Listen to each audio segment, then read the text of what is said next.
Hello there and welcome. I'm Ashley Blake and this is Inside Out at Tutbury Castle in Staffordshire. In the next half hour, 3 surprising stories about the places where you live.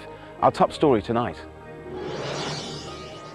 We're on the trail of the mini motorbikers terrorising parts of the Midlands. I'd rather have a crying 7-year-old, one who's alive and breathing, than a dead 7-year-old who's crashed into the barrier over there. Also tonight, Phil Upton gets a sneak preview of Birmingham's rejuvenated town hall. It's so important that we get this right and that people come back and they feel that it's the building they remember and that they love. And in our final story, we ask if a new generation of pirate radio is putting our lives at risk. We could be here talking now and a door could kick off and you'd be arrested as well for being involved with a pirate radio station. That's all coming up on tonight's Inside Out with me, Ashley Blake.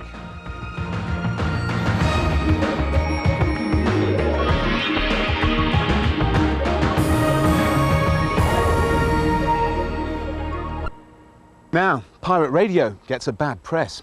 Not only are its DJs broadcasting illegally, but its signals can interfere with emergency services and its programmes have been accused of inciting violence. But are these pirates of the airways really as bad as they claim? Yes, this is your boy Nathan, and you're listening to Mr. Masters on Sting FM, Sting FM, Sting FM.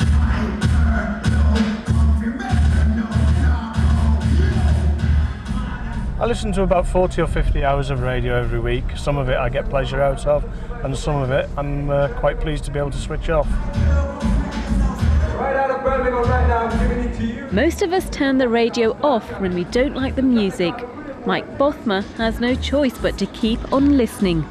As an Ofcom officer, Mike's job is to track down illegal pirate radio stations and take them off the air for good. We're going to locate a pirate radio station transmitter, which will normally be located on a rooftop, and then from there we'll take bearings and locate the studio. With so many rooftops to choose from, finding a transmitter isn't easy. Mike knows there's one nearby, but will he be able to locate it? From this now I can see the signal's about 72 dB, so it's pretty close to here. I'm not exactly sure where, but what I'm going to do now, using this aerial and this meter, I'm going to trace the signal to its source and find out where the transmitter is actually located. Tracking a station these days isn't as difficult as it used to be. Here is Reach Out and I'll Be There by the Four Tops. Good gracious me, what a fantastic record. In the 60s, the pirates were at sea. The likes of Radio Caroline set the trend for pirate broadcasting. 40 years on and the movement is still alive. Only now the pirates are on dry land. Today there are 150 pirate radio stations in the UK. Many of them are tucked away, operating right under our noses. A flicker on your TV set or a crackling on your radio may indicate that a station is nearby. Most of us remain oblivious, but Ofcom say we should be concerned. Officers say lives are being put at risk by DJs who insist on hijacking the airwaves. The one thing I certainly don't want to do is one day listen to the news and hear that a pirate radio station has caused an accident, or it's refrained somebody being able to obtain emergency treatment because they couldn't use their communication system. But over the last year, Mike can only recall one complaint against a pirate radio station interrupting aircraft communications. In fact, the pirates claim they avoid using the same frequencies as the emergency services. Right out of Birmingham right now, I'm giving it to you. It's a track they call Star Trek. It's a track they call The Real World. Take a listen. So how responsible are these DJs? After all, they're breaking the law. We've been given exclusive access to a station, albeit a temporary one. Sting FM is rooted in reggae music. Described as an Afro-Caribbean station, it draws in listeners from all ethnic backgrounds. All you need is a mixer, a double CD deck player, a microphone, a compressor to make sure your station sounds good, and obviously you need a transmitter. You brought me to a temporary studio, why not the real studio? Well, just to protect you at the end of the day, because anything can happen at any time, i.e. the authorities. We could be here talking now and a door could kick off, police, Ofcom, and you'd be arrested as well for being involved with a pirate radio station. So why do you do this? Because it's illegal.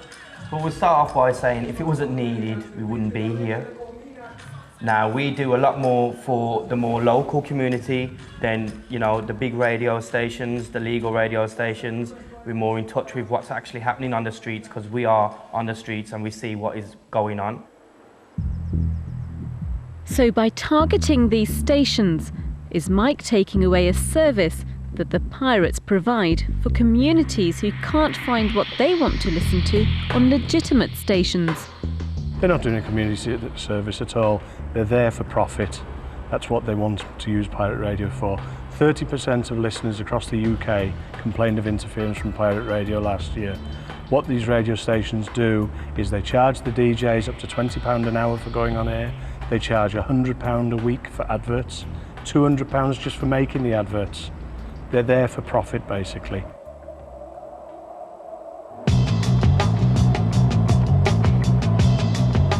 So, are pirates accumulating piles of cash from illegal activity? Is it really all about the money? Well, I'm losing money at the moment, so obviously it's costing me petrol to come down here. I have to pay subs to go on the radio. In the daytime, when I was doing daytime shows, I was losing a day's pay. So sometimes I'll be losing up to £200 a week.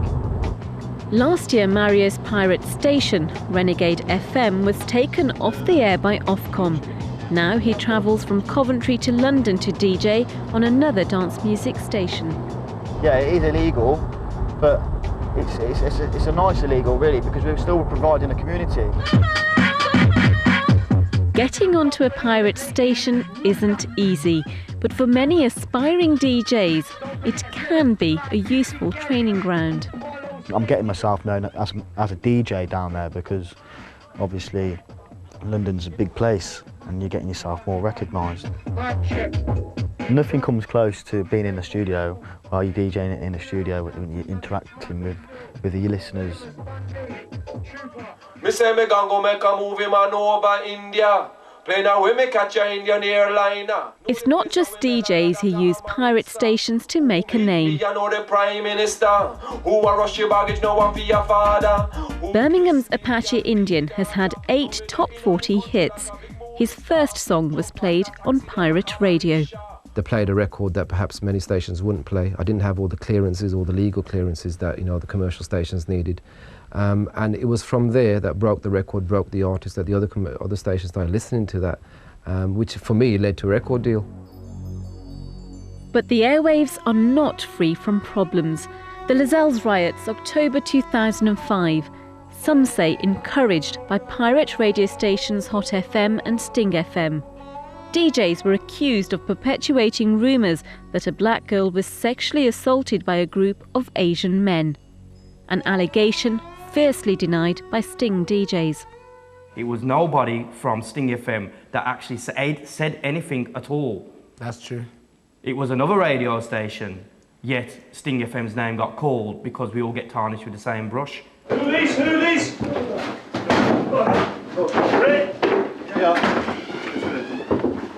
Studio there. Ofcom's on the attack again. Another raid and another illegal station's about to go. I think that's the audio cable.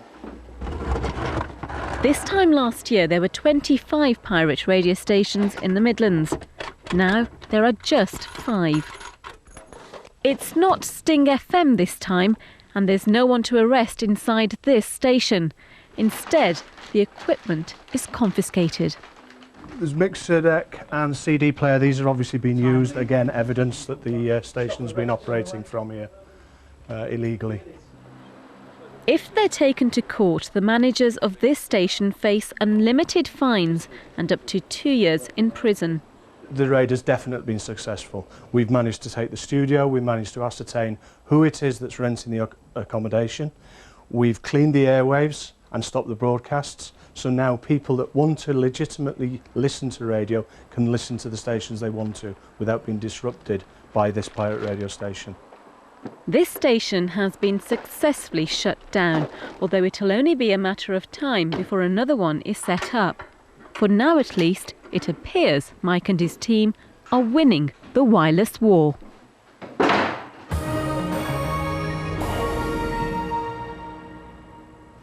Well, if you want to let me know what you think about that or any of tonight's stories, drop me a line via the website bbc.co.uk/InsideOut. It'll be great to hear from you. Coming up on next week's Inside Out, we reveal the shocking truth about the dangers of horse riding. Is an important part of Midland's military history about to disappear forever?